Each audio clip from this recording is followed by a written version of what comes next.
The tag was neon pink and already stuck to his blazer. My most special guest. I watched her smooth it down with both palms like it mattered where it sat. The music thumped through the walls. Someone popped a bottle in the kitchen. Laughter bounced off the ceiling. She didn't look at me when she did it. I set my drink on the counter and felt the glass clink harder than I meant. Ice jumped. Nobody noticed. They were all watching him. Tall, relaxed, that easy confidence people mistake for charm. Her boss. Babe, I said low. Not angry. Just steady. We talked about this. She finally turned. Smile still on. Eyes already drifting past me. It's just a tag. Relax. He chuckled, like we were sharing an inside joke. Didn't mean to cause trouble. She laughed. Too fast. You're not. I stood there a second longer than I should have. The bass from the speakers vibrated up through my shoes. Someone shouted my wife's name and handed her a cupcake with a candle already melting sideways. I grabbed my jacket. She caught my sleeve.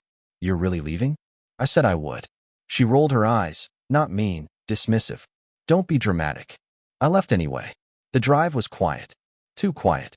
The kind where your own breathing feels loud. I didn't check my phone. I didn't need to. I already knew what the pictures would look like.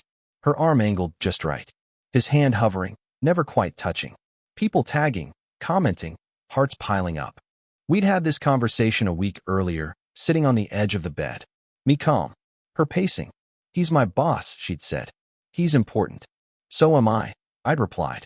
She kissed my cheek then, like that solved it. She came home late. Heels kicked off by the door. Keys dropped, not placed. The house smelled like perfume and sugar. You're mad, she said, like an observation. I'm asleep, I said, facing the wall. She sighed. Not apologetic. Tired. The bed dipped when she sat. Her phone buzzed once.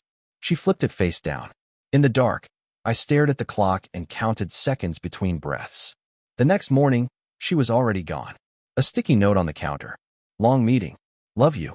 The tag was in the trash. Folded neatly. Pink still loud against coffee grounds. I rinsed my mug and was drying it when the doorbell rang. It wasn't a knock. It was a hard press, held too long. I opened the door to a man I'd only seen smiling before.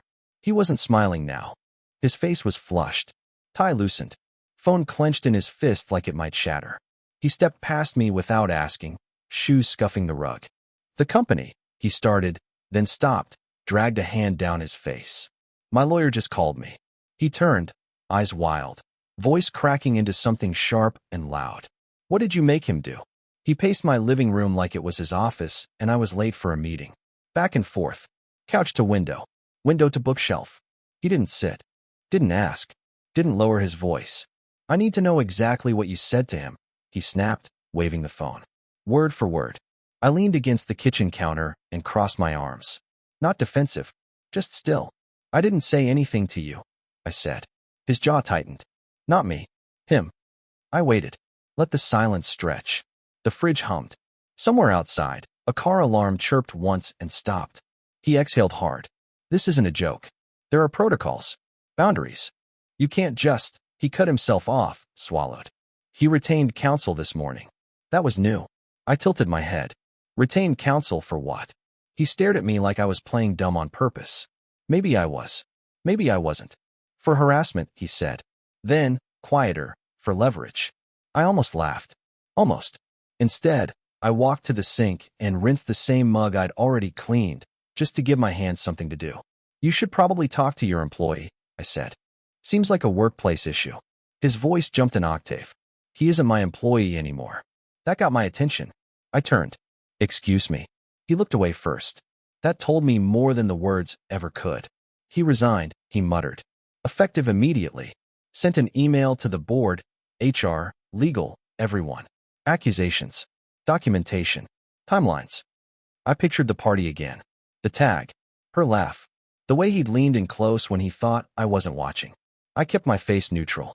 Sounds serious. He stopped pacing. Finally looked at me like a person, not an obstacle. What did you tell him? He asked again. Slower this time. I shook my head. I didn't need to. His eyes narrowed. Then how did he know? I shrugged. Know what? He stared. Long enough that the air felt heavy between us. You don't just quit like that unless you think you're about to lose, he said. Unless someone tipped you off. I thought about the envelope I'd slid under a door 3 nights ago. No note. No threats. Just copies. Clean. Organized. Dated. I hadn't signed my name. I said, people notice patterns. His phone buzzed again. He glanced down, went pale. They're suspending internal reviews, he said, half to himself. Freezing accounts. This could blow back on the whole department. I stepped closer, lowering my voice. Then maybe you shouldn't have let him wear that tag. His head snapped up. That was her idea. I held his gaze. Didn't argue.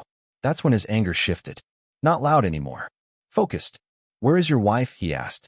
At work, I said. He nodded once, like he'd already decided something. I'll handle this, he said, heading for the door. Then he paused. You should too. After he left, the house felt smaller. I stood there for a while, then checked my phone. 3 missed calls. All from her. 1 text. Why is everyone freaking out at the office? What did you do? I didn't answer her right away. I set the phone down on the counter and just stood there, staring at the faint ring her coffee mug had left behind. It wouldn't wipe off. No matter how much I scrubbed, the outline stayed. Like proof something had been there, even after it was gone. My phone buzzed again. Then again. Her name kept lighting up the screen like an accusation. I finally picked up when the calls turned into rapid-fire texts. Are you home? My boss just left the building with legal. HR locked half the floor. Please tell me you didn't do something stupid. I typed. Deleted. Typed again. I told you I was out. 3 dots appeared immediately. Disappeared. Came back. This isn't funny. People are saying things. He looked scared. I sat down at the kitchen table. The chair creaked. Same chair we'd eaten birthdays at. Same table she'd planned the guest list on, tapping names into her phone, pausing longer on some than others. I replied, I didn't touch your job. That wasn't a lie. Her response came slower this time. Then why did he ask me about documentation? I closed my eyes for a second. I remembered the first time something felt off. Months ago. A random Thursday. She came home wired, too cheerful, talking fast about how supportive her boss had been during a rough meeting. How he really gets it. How lucky she was to work for someone who believes in her. She'd said his name a little too often. I'd noticed. I just hadn't said much. Back then, I told myself it was nothing. I always did. She came home early that afternoon. No heels this time. Hair pulled back too tight. She didn't hang her coat, just dropped it on the chair and stood there like she wasn't sure where to put her body. Did he come here? She asked. Yes. Her shoulders sagged. What did he say? I watched her face carefully. The way she asked wasn't curiosity. It was damage control. He asked what I told him. I said. She swallowed. Hard. And I told him the truth. Her laugh came out sharp. Which is that I didn't have to tell him anything. She stared at me, trying to read between the words. Her eyes flicked toward the hallway. The bedroom. Like she was checking for exits. You warned me, she said quietly. I did. You didn't think I meant it, she said, not accusing. Just stating a fact. I nodded. She sank into the chair across from me, hands twisting together. He says someone sent anonymous copies to the board. Old messages. Calendar invites. Expense reports that don't line up. I leaned back. Sounds thorough. Her eyes snapped up. You did this. I didn't respond. She stood up suddenly, pacing now, mirroring him, earlier. You can't just interfere with my career because you're insecure. I let that hang. Insecure, I repeated. She stopped pacing. That's not what I meant. Isn't it? She ran a hand through her hair. You're acting like this was some big betrayal. I looked at her then. Really looked. The tag, I said. That was your idea, right? She hesitated. Just a beat. Yes. Why? She opened her mouth. Closed it. Looked away. That's what I thought. Her voice dropped. You embarrassed me. I stood up slowly. You invited him after I told you where I stood. You left, she shot back. You walked out. I said I would. Silence again. Heavy. Loaded. She whispered, what happens now? I glanced at the trash can. At the folded pink tag, still visible on top. Now, I said, you deal with the fallout you didn't think would reach you. Her phone buzzed on the table. She didn't pick it up. Neither did I. Her phone kept buzzing until it stopped. When the silence finally settled, it felt worse. She sat back down slowly, like her legs had forgotten how to work. I poured myself a glass of water and drank it standing up. The tap ran too loud. I turned it off harder than necessary. You didn't answer my question, she said. I leaned against the counter. Which one? What happens now? I watched a drop of water slide down the glass and collect at the base. You go back to work tomorrow. Her mouth twitched. You know that's not what I meant. I know. She folded her arms. Defensive now. Are you leaving? I paused. Not for drama. Because I wanted to be accurate. I already did, I said. Just took my body a little longer. Her eyes filled, but she blinked it back fast. She hated crying in front of me. Always had. You planned this, she said. Not angry. Hollow. I planned to leave if you crossed a line. That wasn't. It was, I cut in calm. You just didn't think I'd enforce it. She rubbed her temples. You could have talked to me. I did. You could have fought. I didn't want to fight. She looked up sharply. Then what did you want? I considered that. To see what you'd choose when you thought there were no consequences. She flinched like I'd raised my voice. I hadn't. You think I chose him, she whispered. I think you chose how it looked, I said. Which mattered more to you? She shook her head. You don't understand the pressure. I nodded. I understand patterns. Her phone buzzed again. This time she picked it up. Her face drained as she read. They put me on leave, she said. Paid. For now? I didn't react. They're reviewing my messages, she added. My calendar. Everything. I crossed the room and picked up my jacket from the chair. Slid my wallet into the inside pocket. Muscle memory. You're really going, she said. Yes. She stood in front of the door, not blocking it. Just there. Did you ever think about what this would do to me? She asked. I met her eyes. Every day. She stepped aside. I opened the door. Cold air rushed in, sharp and clean. Where will you go? She asked, voice barely above a breath. Somewhere quiet. I stepped out, then stopped. For what it's worth, I said, without turning around. He didn't panic because of me. She frowned. Then why? Because people like that don't expect the record to exist. I closed the door behind me. Outside, I took a long breath. For the first time in weeks, my hands weren't shaking. I didn't go far. I sat in my car at the end of the block with the engine off, watching the porch light flick on behind the curtains. Her silhouette crossed the living room once. Then again. Fast. Like she was looking for something she'd misplaced. My phone buzzed. Her name. I let it ring. Then a text. Please come back. We need to talk. I stared at the dashboard clock. The seconds ticked by unevenly. I thought about how many conversations we'd had where we need to talk really meant I need you to calm down so nothing changes. I didn't respond. Another message came through. He's done. He's not even answering anyone. HR says legal told him not to contact me. That one almost felt like she was offering proof. Like if she showed me the damage, I'd forget the cause. I drove. I stayed at a small hotel near the highway. Nothing fancy. The kind where the hallway smells faintly like cleaner and old carpet and no one asks questions. I lay on the bed fully dressed, staring at the ceiling, replaying things I'd ignored. Late nights that weren't urgent. Meetings that moved after hours. Her phone angled away from me at dinner. The way she'd say his name without saying his name. My boss, he, work stuff, like labels mattered more than honesty. I hadn't snooped. That was the thing she'd never believe. I didn't need to. Patterns don't hide forever. The next morning, she called again. I answered this time. Her voice cracked immediately. Where are you? Safe. That's not an answer. It's the only one you need. She sniffed. They interviewed me for 2 hours. I stayed quiet. They asked why he was invited. Why he was singled out. Why I used that wording. The pause stretched. I didn't have a good answer, she admitted. I pictured her in a small conference room, hands folded too tight, finally realizing charm doesn't translate under fluorescent lights. They asked if I felt pressured, she continued, or if I encouraged it. And I asked. She hesitated. That told me everything. I said I didn't know, she said softly. I exhaled. That's honest. She started crying then. Not loud. Just breaking. I didn't think you'd actually leave, she said. I thought you'd cool off. Like always. There it was. I said, that's why I warned you. Silence on the line. Then, small and afraid. Are you filing? I looked out the window at cars passing. People going somewhere with purpose. Yes, I said. She didn't argue. Didn't beg. Just breathed. I ruined this, she whispered. I didn't correct her. I didn't need to. After we hung up, I felt something unexpected. Relief. Not because she was hurting, but because I wasn't pretending anymore. Sometimes the quiet after the storm isn't empty. It's just honest. I filed 2 days later. Did it early, before my confidence could talk me out of it. The office smelled like burnt coffee and paper. The clerk slid forms under the glass like this was just another Tuesday. For her, it was. For me, my hand didn't shake when I signed. That surprised me. She texted after she was served. Not angry. Not dramatic. I didn't think it would happen this fast. I stared at the message for a long time. You moved fast too. I typed, then erased it. Instead, I wrote, we both did what we thought we could get away with. No reply. A week passed. Then another. She was still on leave.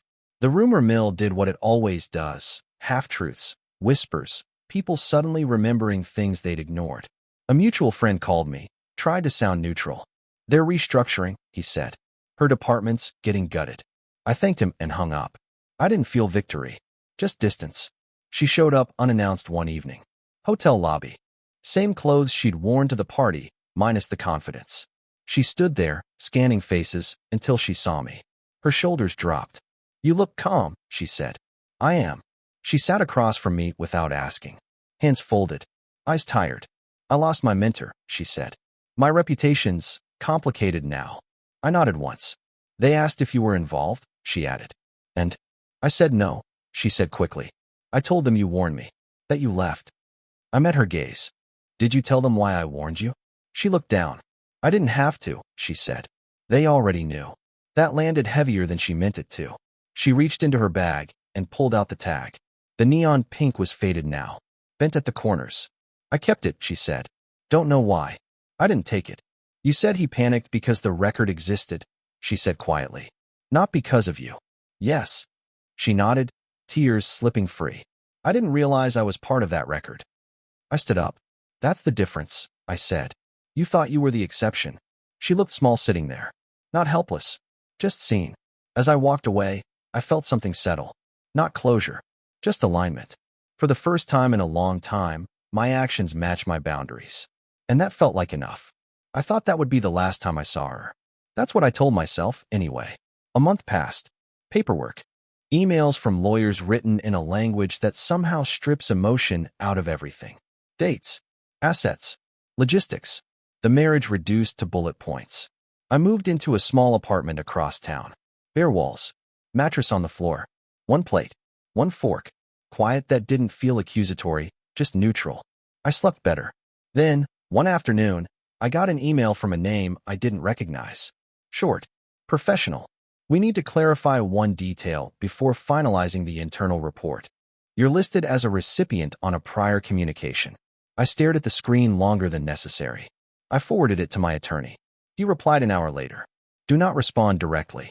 This is routine. You did nothing wrong. I believed him. Still, my chest tightened. She called that night. I almost didn't answer. I heard from legal, she said, skipping hello. They contacted you too, didn't they? Yes. She exhaled slowly. I'm sorry. That was new. Not I'm sorry you're hurt. Not I'm sorry this happened. Just sorry. I didn't realize how exposed everything was, she said. I thought, if I kept it casual, it stayed harmless. I leaned back against the counter and watched the city lights flicker on outside. That's not how records work, I said. She gave a quiet, humorless laugh. Apparently not. A pause. Are you okay? She asked. It didn't sound strategic. It sounded uncertain. I am, I said. More than I expected. She didn't reply right away. I'm not, she admitted. I let that sit without filling the space. A few days later, the news broke internally. He'd settled. Quietly. No admission. Enough to make it go away. Enough to make people stop asking questions. Her name wasn't in the headline. But it wasn't absent either.